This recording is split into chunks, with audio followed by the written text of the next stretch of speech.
A good evening to you once again, and welcome back as we bring you to Game 2 of PCM Cloud Team versus Omega Gaming Lunar. Omega Gaming Lunar coming out strong in Game 1, and I'm excited to see whether we can make this a series to remember in Week 7, a remake of Week 5, in Risen Pre-Made Unstoppable. My name is Diatripa. I am joined by Rudude, and we're seeing a lot of the same bands that we saw in Game 1 in Game 2. Well, yes, we've got a couple takeaways here from or taken away from Omega Gaming. Gosha's not going to get his hands on Akali this time, and top lane not going to get his hands on the Shen either. Etherno going to be denied the Titanic Hydra rushing warlord that is Shen up on the top side, and we've got two support bans again from Luna and the Caitlyn taken away. Yeah, with this, I think that they might be heading for that karma again. Should be picked up perhaps here by PCM Cloud Team. They read OGL like a book. They don't want to let that very powerful support and very powerful flex pick go over uncontested. No, they definitely don't, and we didn't get to see its full potential of a flex pick exhibited in game number 1 there. But either way, we're going to see hopefully in game number 2. Maybe there's some flexibility to it. There's something that can definitely go through for Karma. You can go into, as you mentioned, 4 different roles. And you're talking about flex picks. We've got Echo picked up here. Could be a mid, could be a jungler. Yes, it certainly could be, and I mean, I'm excited for its potential wherever it may be, and especially OGN being really good at pressing those advantages, and Echo somebody who can look to skirmish quite a bit. I don't think is entirely out of place, but Echo being picked up blind is really interesting early on, as like you mentioned, it can go in both lanes. I think I expect it to be a mid pick here, though. Yeah, I think this definitely fits. It fits the play style that we've seen from my word from from the mid laner here from Gosha. I don't know why I blanked from Gosha. Last week played Kassadin, this week's played Akali. These melee AP assassin type champions definitely fit into his wheelhouse. It opens up flexibility in the draft for Luna because they don't necessarily have to. They don't have to admit that this is a mid laner, and they can flex it to jungle if they want to. Yeah, now that we have the Ash picked up for Omega Gaming Lunar, I think we're looking for that same strong bot side, and Ooh. looks like PCM Cloud Team grabbed themselves the Hecarim and unexpectedly a Zillion, maybe looking to itemize more into this dive. Yeah, so this Zillion is going to enable Hecarim quite considerably because obviously the more movement speed the Hecarim gets, the more AD that he gets, and Zillion and Karma as well both do incredibly well when giving movement speed out. Just press E forehead is going to be a really nice mentality for PCM to have. Like to see them Eternal maybe grabbed try himself and a gangplank. okay, Etherno getting GP is pretty huge, right? I'm very excited for Eternal on this gangplank. We saw him look like he was actually running the top lane at some points in game one, and that was just on Shen. Gangplank is something that he plays all the time, and I love whenever we get the opportunity to see this pick from him. We've seen it so often where he just takes over games with it and just actually dominates. Just such a presence with the pick in the top side. That from what you were saying though, this could just be two solo laners already drafted from Omega Gaming Luna, right? This Echo has the potential to go mid lane. We know that this Gangplank is going to Etherno on the top side, and on the other side here, Purple Caster Minion, they've definitely picked up support and most likely picked up the jungle as well. There's a small possibility we see this Hecarim roll up into the top lane. The TP Ignite Hecarim style is something that has been around for a while and never really gone anywhere necessarily. If Hecarim's in the meta, then so is sort of top lane Hecarim can be played. But we have to imagine that this is going to be support and jungle picked up for PCM and really missed match picks in the first phase. Yeah, and I think that this will really come to light in the second phase as we start to round out these drafts, whether these bans were appropriately placed. Because if this is a mid lane Echo, for example, having banned Kassadin in the second draft phase, not necessarily what you're looking for. And as we see, look at that Jhin and Senna taken off the board because no AD carry was picked up, instead opting for that Zillion. It might be that we see something a little bit off color for PCM to try and compensate for that, but right off the bat, I'm scared that those AD carries are long gone and we're going to have to dig deep. I think it just becomes Ezreal at this point. I think the only champion that's anywhere near a level of being able to compete is just going to be Ezreal because he keeps you safe. And when you've got this style that PCM are trying to draft, which is enabling a Hecarim and maybe putting in a lot of dive, there's also potential to probably go Kai'Sa as well. Could be something to look towards if they're going for heavy dive and then just sending Hecarim in, sending Kai'Sa in as well. There's a world where that works out, and this is gonna surprisingly, oh well, I say surprisingly. I was gonna say it confirms that jungle that the Echo's gonna go mid lane, but we have to remember that Rabble plays Gragas as well. I cast my mind back to 3-4 weeks ago, where Lunar were in a losing situation, and then one Gragas cast turned the fight in their favor, turned the game, and they just won off of it essentially. So another flex picked up for Lunar, and it looks like Gust here gonna pick up their AD. Yeah, the Varus is something that was highly prioritized at the beginning of the season because it gives a lot of lane priority. And I don't hate the pickup here, especially if you want to, leave bot lane alone. You want to leave somebody that Karma goes rather well with. On top of that AD carry, I think Varus is going to be a really nice attack speed scaling build here. But looks like we might get a Yone as well. And I'm excited to see where all these flex picks from Omega Gaming Lunar come out, as we have some curveballs thrown at them in the second phase. Yeah, so Vara's going to be the AD carry. Looks like he's going to be a Yone top to counter this Gangplank here. Definitely a not a matchup that I'm well versed in, not something that I've seen too often here. But I'll be interested to see how it goes out with all of the picks locked in. Luna now know exactly who's up against who, and whether or not they want to flex this Echo, flex this Gragas, or if it's just going to be fairly standard here. Kayn being hovered. I love the Kane here. Yes, they managed to pick that one up for themselves. Having seen exactly what PCM are bringing to the board, they grab themselves the Kane, flex that Gragas to the bot lane, and we could see OGN popping off once again on this insane champion. Exactly. We've seen him play Kayn once before, and then I think we've seen obviously Rabble play Gragas and OGN with this Kayn pickup. He's going to hopefully be looking toward the top side of the map if I'm hoping for anything, because in this composition, blue Kayn can work because there's 3 squishies, but I just think that red Kayn is so much more consistent of a champion. Rost just does way more than the Shadow Assassin form. In terms of team fighting, in terms of enabling your guys to succeed. And when you're playing on this Lunar squad, I think that you can just sit and enable Rapid Fire, enable Gosha, because these guys have been performing consistently week after week. Yeah, they really have, and I'm really excited to see what something like an Echo looks like for Gosha after we've seen him pop off on a lot of melee mid carries is what I want to say, especially after last game where he really styled in the mid lane on the LeBlanc, going up quite a bit of CS, being able to pick up a lot of kills. Now we have additionally so many other threats coming from the rest of the map. Exactly. There's literally triple carry, quadra carry composition being picked up by Luna here. And Gust sort of similar style for them, I suppose. If you can't Zillion as a carry, Hecarim can do damage, so can Varus. Yone in particular is a mix, sort of the bridge where hybrid is, or the bridge rather, where assassin and consistent DPS fighter meet. He's incredibly strong at doing two different things depending on what you want from him. There's a lot of volatility in these comps, and this could be a very spicy game number 2. Yeah, to me, it feels in a sort of a very different way that this is as equally an explosive game as we saw in game 1, just because of the amount of, like you say, ability for fights to go either way, more in the mid game than in lane specifically. Definitely, I think that we're going to have to look to once again how these junglers try and play out.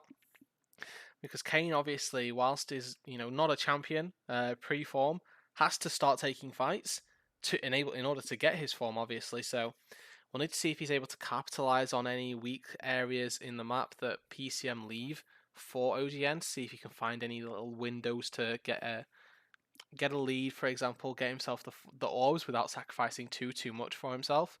Because at the end of the day, if Kayn doesn't get form for 14-15 minutes, that's just 14 to 15 minutes where PCM can be dominating the map. Yeah, where it's essentially a 4v5, but fortunately, we do have at least some comfort to back OGL up. They have picked themselves up the Gangplank, the Ashe, the Gragas, all picks that we know and love from these players. The Echo and Kane's still something that we're looking to see proven, but that I'm excited about. And on the other side of that, we've got a Yone top into this Gangplank that I am so excited to see how this sort of matchup plays out and whether this itemization towards the top lane from PCM ends up paying off, because he is going to be enabled incredibly along with that Hecarim. And so I'm really hyped to see how game two ends up going and whether we see PCM's sort of swing back with this unexpected and off meta draft that I'm really looking to make work here in game two. We'll be right back after a very short break with the Rift.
Welcome back, ladies and gentlemen, to the Rift for Game 2 of PCM Cloud Team versus Omega Gaming Lunar. Omega Gaming Lunar absolutely smashing in Game 1, and Game 2, I'm excited to see whether that goes in a similar direction because we've got a very different composition here for PCM.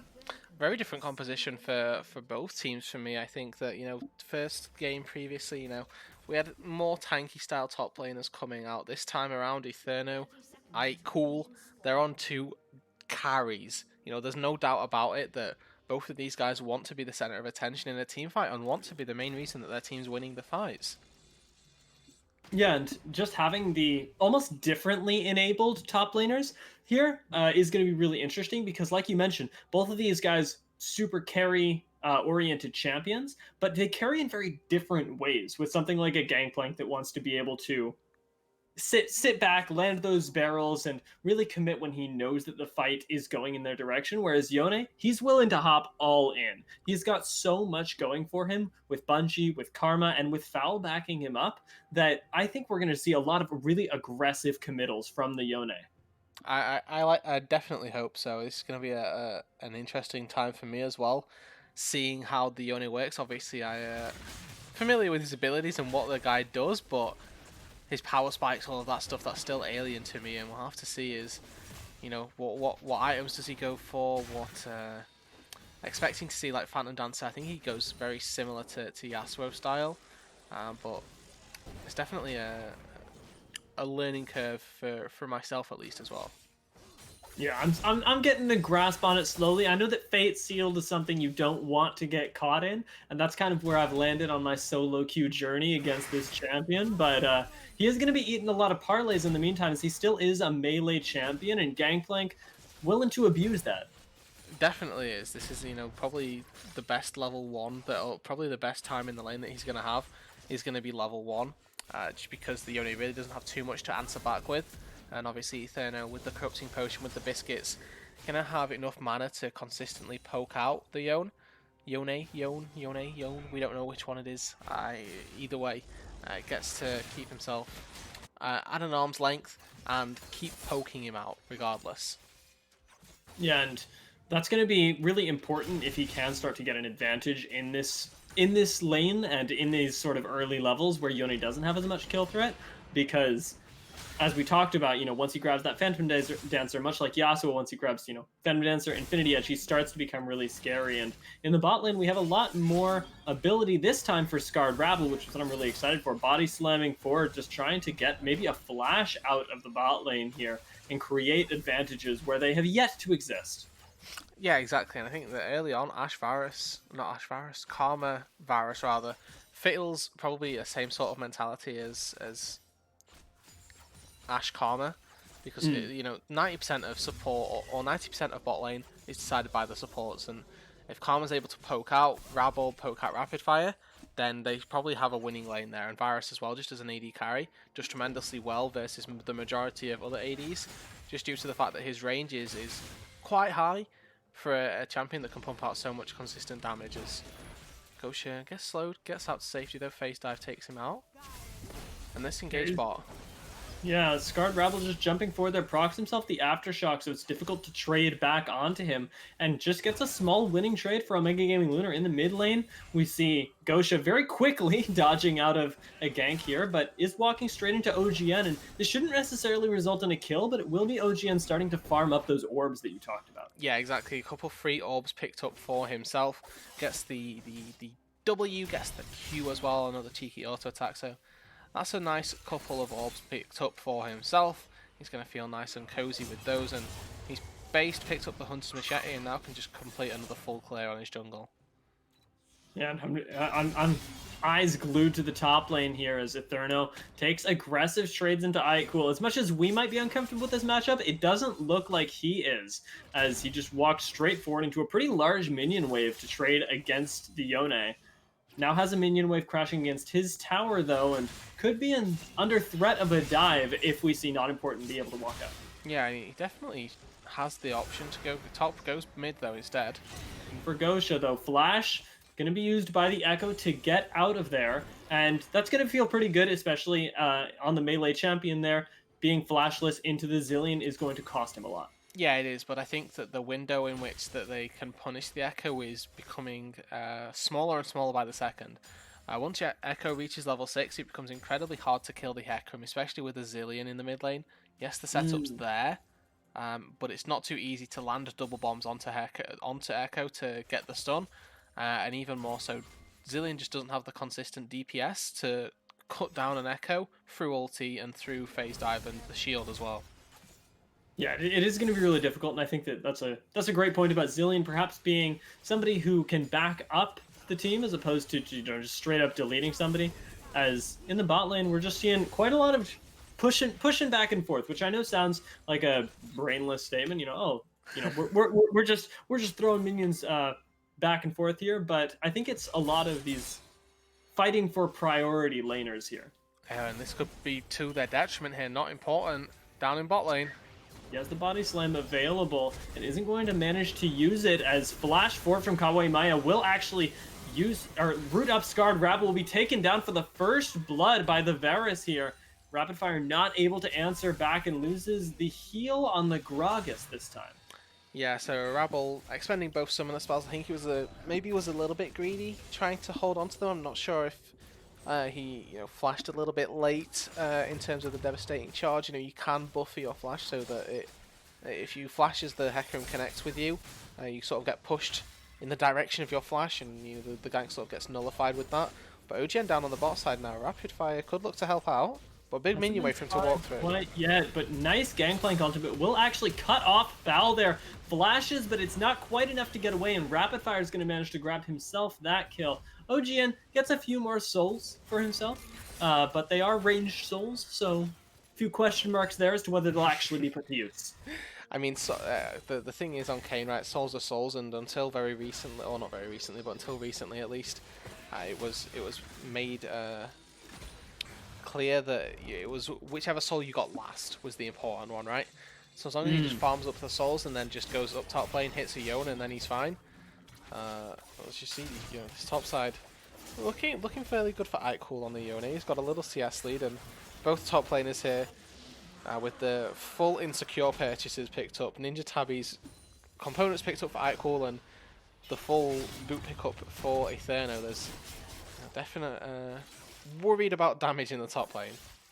Yeah, and they have a right to be, as we mentioned. Both these lanes are going to be extremely damage focused. As well, while we were talking about that top lane, we saw the dragon picked up for OGL on the bot side, and it's the second time they've gotten first Drake here. Have a lot of priority in that bot lane off picking up Foul, and being able to stack those is going to be potentially really important when we get to the later game. Exactly. Dragons do equal win conditions if you get the soul. Sets you up really nicely, and we can tell that we are not going to get a mountain or an ocean rather, or a cloud soul here, so it's going to be again one of those souls that are definitely worth fighting for. Definitely opens up a win condition in terms of mountain gives you easier access to the Baron, and Infernal just gives you easier access into team fights. All of these good things come to those who secure neutral objectives.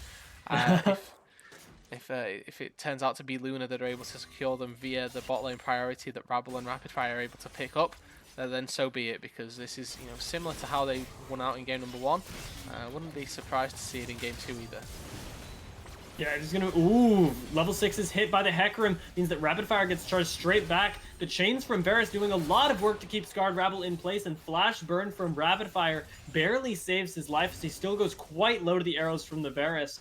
The attention that Hecarim is bringing to this bot lane has been huge for PCM so far. Yeah, and just the attention that Hecarim is placing everywhere, to be honest. He spent so much time mid lane, and now spending a lot of time bot lane, recognizing that, yes, mid, I'm probably not going to be able to find any more advantages now. I've done my part, I've burned the Echo Flash, and that effectively keeps the Zillion safe for the rest of the laning phase.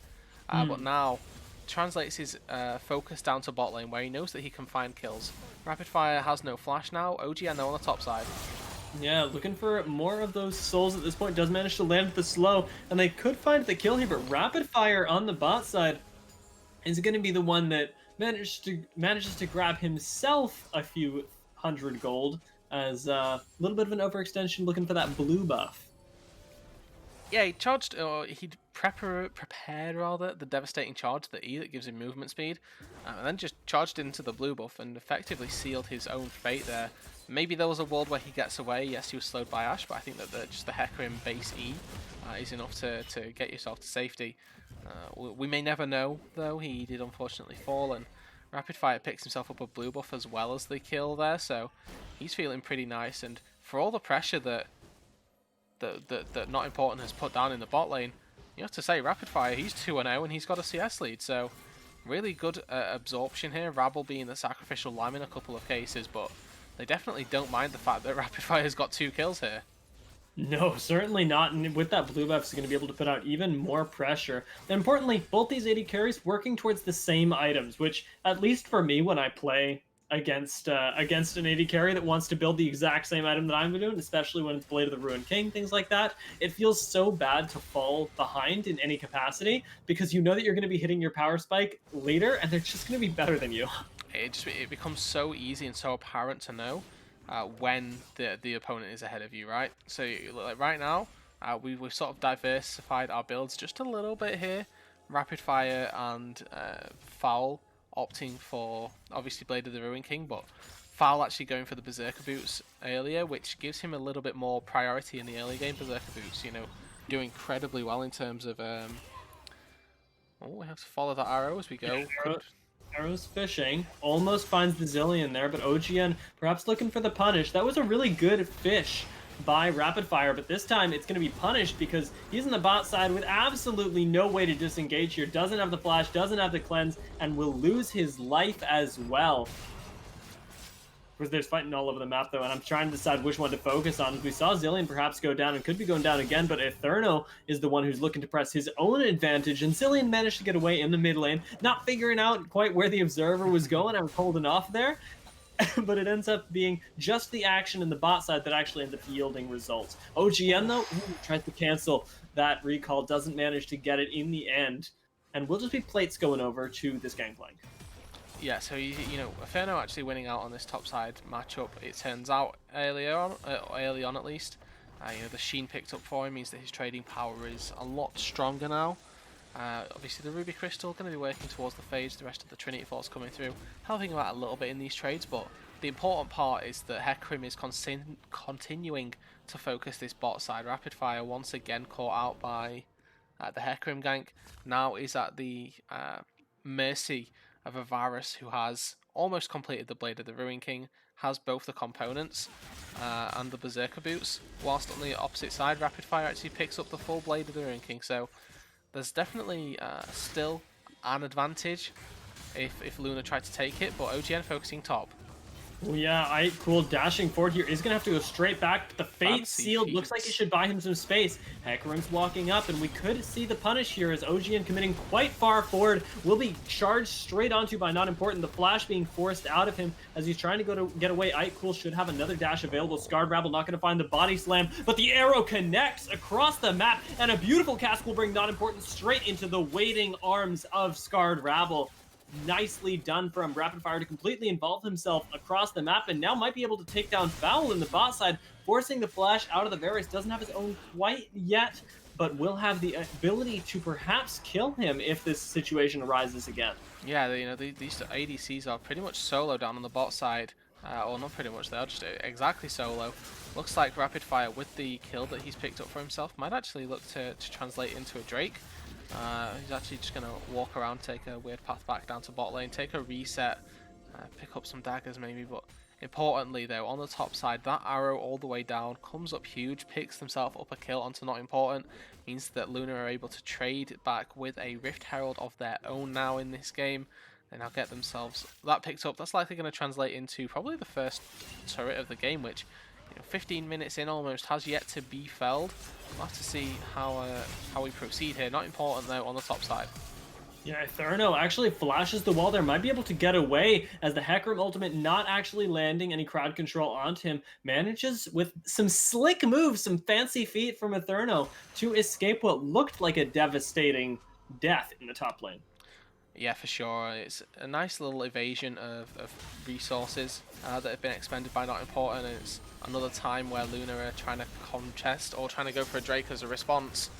Varus has the ultimate, but won't end up committing to the fight here as Bungie is going to be left all on his own. OGN not able to collect any kill participation in the end there, but does grab himself the dragon, and a kill goes over to Gosha, who we mentioned we're keeping an eye on for this Echo. For sure, he's definitely a force to be reckoned with. Wise though for me from Bungie to not expend the ultimate, recognizing that even if he pops the chrono shift there, he's just gonna die anyway. So it's just not worth expending for yourself. Keeps his cooldown available, and should another fight arise within the next sort of minute or so, he's gonna have that available and gonna be able to help out his team here. Yeah, fortunately has picked up the Blade of the Ruined King for himself as well, so will be comparable to the Ashe at this point, only behind a few hundred gold. I'm not sure if we can toggle that one just to see the difference between these AD carries, but it should be relatively close, as actually Varus up in gold, particularly. Yeah, he's up at exactly a dagger, essentially, about 3 or 4 gold in it. And that's exactly the difference in items at the minute. Blade of the Ruined King, Berserker Greaves picked up for both sides, and just that extra dagger there for Foul, total gold and everything. Pretty much perfect representation of the gold lead is in the item inventory. It's quite rare that you see that, but with the use of consumables in Season 10, we find ourselves with the perfect representation of it here.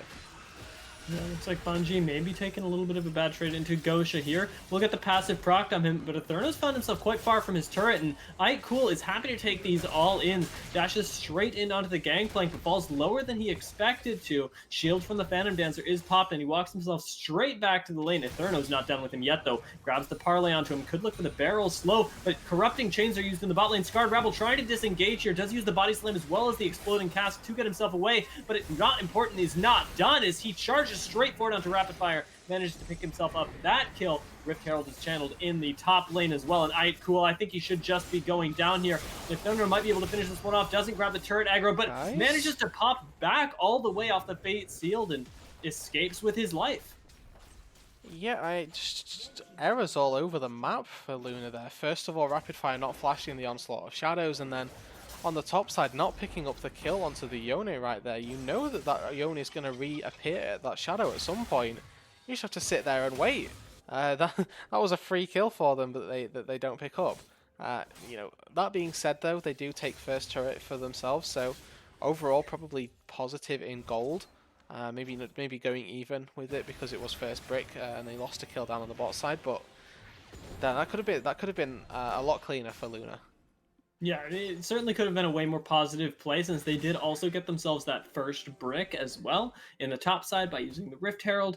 So a few micro errors costing them an advantage that could have been much larger there, instead sort of falling by the wayside, as I believe Form is also picked up by the Kane as soon as we check back in with him. I believe for that skin that is the animation, though I always struggle with the skins to differentiate when it's not clearly one or the other.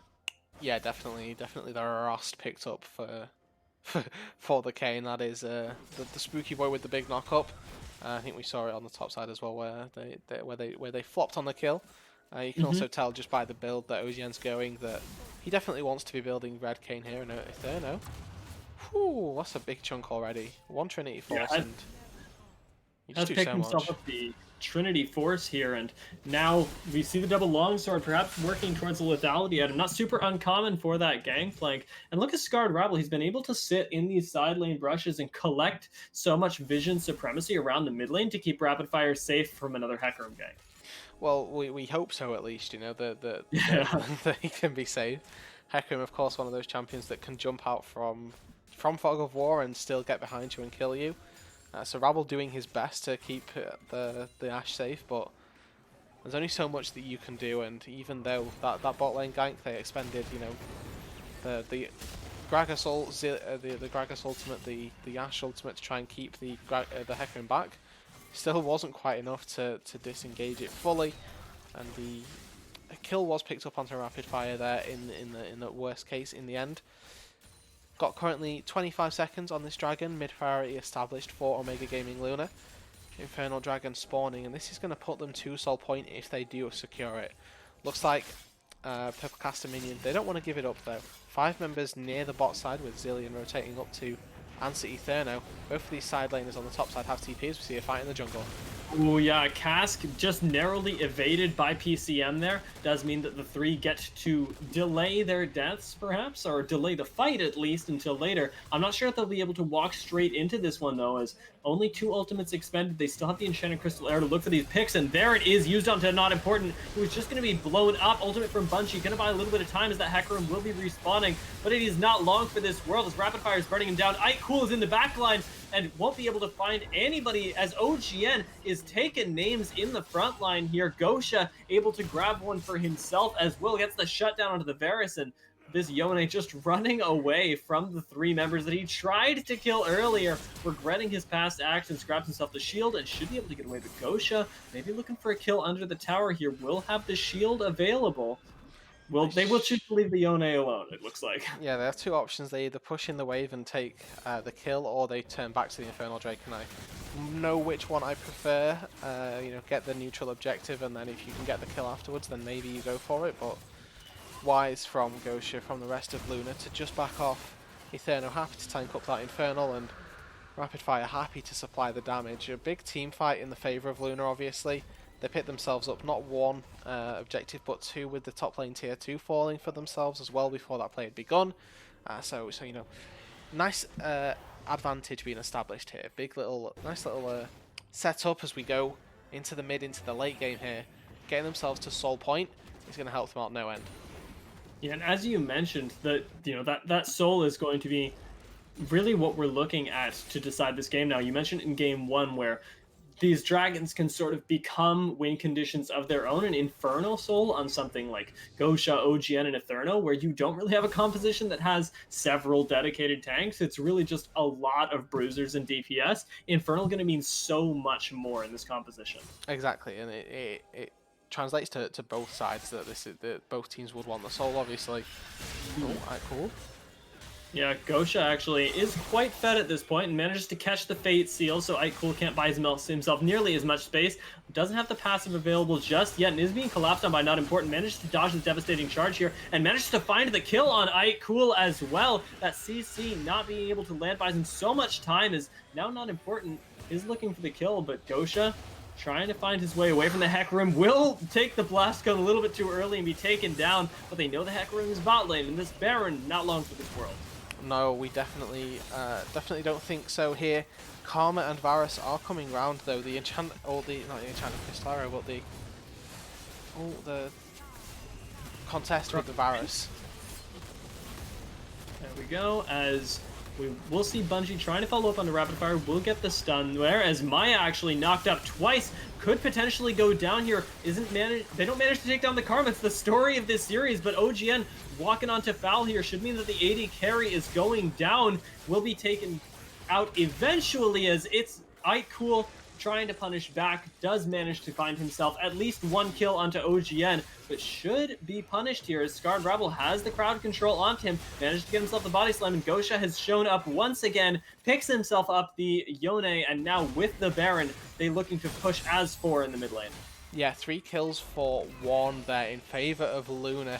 They come up huge, they get the Baron, Not Important down on the bot side of the map. They capitalise perfectly with it. He's unable to get there in time, and the teamfight looked as though there was a world where it goes in the way of, in the favour of PCM, but Lunar clapping back and definitely securing themselves as the driver's seat for this game.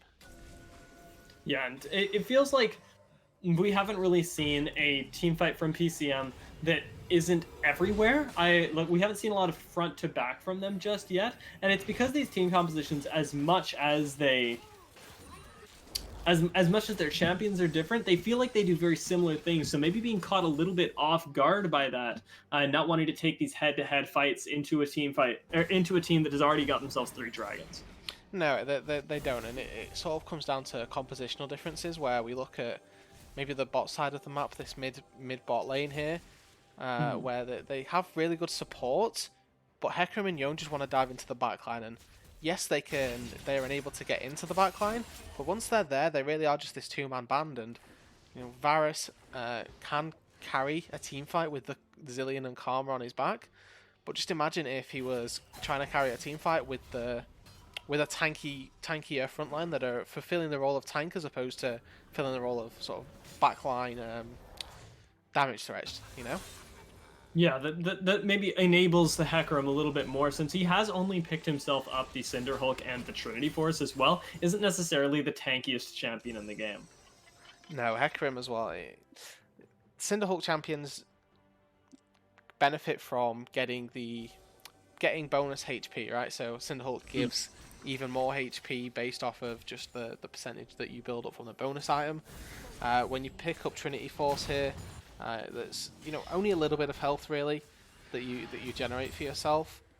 You want to see other things picked up. It's why Cinderhulk Warmogs is such a crucial combo, because you just get so much bonus HP, not from Warmogs but from the Cinderhulk passive itself, and you become so much tankier with that the difference in frontline capabilities is really noticeable here, and not important. Yes, he has a lot of access into the backline, but Rapid Fire has flash available, and Ike Cool could just be... the backline. Gosha trying to take down Ike Cool here. Does manage to go down, but has the Zillion ultimate on him. Not important. Actually almost gets blown up instantly. Escapes on very few HP. Ike Cool finally going to be taken down near the end of that, but Gosha flashing forward manages to find one, now make it two. Scarred Rebels on a killing spree, and Gosha is still in the front line chasing down Bungie. The health bars are blinking, and Bungie is the only member left alive of PCM. The minion maybe not going to live for very long, but we will still see the tower going down and the inhibitor soon to follow. It looks like we could actually have Omega Gaming Lunar trying to end the game here as they're pushing through here. There's 14 seconds left on the Varus, 25 on the Hecarim, and Bungie maybe not able to buy enough time here. Does have the double bomb and will manage to stun Eterno, who's close to going down, but it's just not enough damage out of this mid lane Zillion. And now we have Maya, but Karma's not going to be bringing too much either. Varus has shown up though. Can they save this here? I believe. My belief eyes are on. Is Scarred Rabble is trying to end the game as Rapid Fire is taking down Bungie. I guess we're going to focus on this as the fight is happening elsewhere, but shutdowns coming in for both sides here. Does manage to claim two on Rapid Fire and Scarred Rebel. Now Gosha looking to capitalize on Bungie. Should be taken down here. Shutdown for the Varus as well. And PCM managed to stay in this game for just a few minutes longer. Yeah, so really importantly, shout out to, not important there, the MVP essentially of this little sequence that we see. Not all heroes wear capes, some sacrifice themselves to the greater good. Eterno managing to dodge out on some of the CC, but flashes awkwardly and ends up going down. And just starting the fight at less than half HP into a Hecarim who, I mean, as much as we talk about him maybe not being that tanky, has himself the Trinity Force and Cinderhulk, and certainly will be taking you down. Yeah, definitely. And back to the point that he essentially kept them in the game there off of killing himself. And it might seem counterintuitive, but he dies so that Bungie can live, and then Bungie is able to stall Omega Gaming Lunar for so much longer than he could have ever dreamt to, that they're then able to get the respawns in, able to get themselves just a pinky toe into this game. It's by no means a foothold and by no means a good position for them to be in. They're staring down 6,000 gold, Infernal Soul as well, and Baron spawning when they've got very little vision around the top side of the map. But they keep themselves in the game, they keep themselves in the series, and they still have a small chance, an inkling at getting second seed. Yeah, and it is something that, like we said, we're going to be vying for in the first half, because this is mostly positioning as we go into the next section of the pre-meta Unstoppable, where these teams will be starting to level up and competition's only going to get harder. You want to pick up games now. Well, you're still relative unknowns in the tournament. But specifically now, it looks like OGL could be walking away with that one, as they've cleared out, like you said, the vision around this Baron. And it's hard to tell whether, as PCM, you want to contest this or whether you want to get more gold. Especially when Ghost is down on the bot side. Looks like with 3 people bot lane, they're just going to do another similar committal. This is exactly the same play that we saw last time, where Gosha was the one that looked caught out, but it ended up getting his team the Baron here. It is going to be Cool going down, followed very shortly by Foul, and Gosha living for so long here might be able to buy a few more seconds. Does manage to get the W down. It's ticking, but nothing happens just yet. And they're not even going for the Baron. They're going for the end of the game here. Back's being channeled by Zillion. But with Rapid Fire, OGN, and Eternal here, they have so much AD that I think they can just finish this one off. Not Important's going to try and take out the Ashe, but Foul has already finished playing the game. Is Not Important going to be taken down? The Nexus soon to follow, and a beautiful distraction from Gosha manages to propel OGL into a swift 2-0. Yeah, swift indeed. 30 minutes and I think even shorter game number one for us there. That was just incredibly played across the board from Omega Gaming Luna. They take themselves to 2-0, second seed in this group here. Really well played out game. You know, they use the Gosha buff once again perfectly to get themselves an advantage on the top side. And this time around, PCM don't trade it effectively. They spend too long trying to kill the Echo, and then they also send two people to try and stop the Baron when OTL hadn't even committed to it yet. So they're easy just to turn off and just go for the kills themselves, and just create themselves the winning game really. Yeah, that was really nice heads up play from Omega Gaming Lunar as well, to realize that, hey, we don't have to go for this Baron. We can just walk it straight into the base here, and there's nothing they can do to stop us when they're already missing two of their most important members in the top laner and the AD carry, who are the brunt of the damage when your mid laner's a Zillion. Exactly, and trying to if your Zillion's trying to defend in a XV5 situation, this time he manages, or this time he doesn't manage to do so. Obviously, when he had the minions, then it was a different situation because clearing minions and underneath turrets, Zillion can find some nice sustained damage. But obviously, that situation was completely flawed, and Luna are able to run in and just take the base. Yeah, and with that game being finished, like we mentioned several times, we've now finished the first half of the Risen Pre-Mid Unstoppable, and 6-1 is OGL coming out the back end of that one, finishing at second place so far. We still have another few weeks left before seeding ends up, starting to impact these playoffs, but is something that has put us in an advantageous position now as Omega Gaming looks forward to their future in the Pre-Mid Unstoppable. Yeah, exactly. They're in a perfect position, and honestly, I really think that Luna are definitely the best team to come out of this group. Granted, I don't know that they came top of it particularly, but I know that for me at least, they're definitely. I think that they're the best. Like I say, I think they're definitely the best team to come out of this group here. Even though obviously there are four groups, and we saw them lose to Total Advantage, I think that they lost to Total Advantage without Rapid Fire is going to be my key point, and with Rapid Fire in the team, I think that's just a straight upgrade, and they're definitely in a good spot to continue their successes in Risen. Yeah, because when we see this team all together, it does feel like they have so many pressure points across the map. Gosha absolutely coming up huge. We saw OGN in game one absolutely destroying. It felt like bot lane never really let up. And even on Shen and Gangplank, we saw Etherno putting up these really big performances and being able to get himself lane priority when it looked like it might have been a lost cause. So really well played this week. And honestly, for the first half, to Omega Gaming Lunar, thank you to both teams, of course, for joining us. And thank you, Rooted. This was a lovely cast to have. Thank you, everyone, for watching. And we'll be back in the following weeks with even more Omega Gaming Lunar content as we continue to make our way forward in this tourney.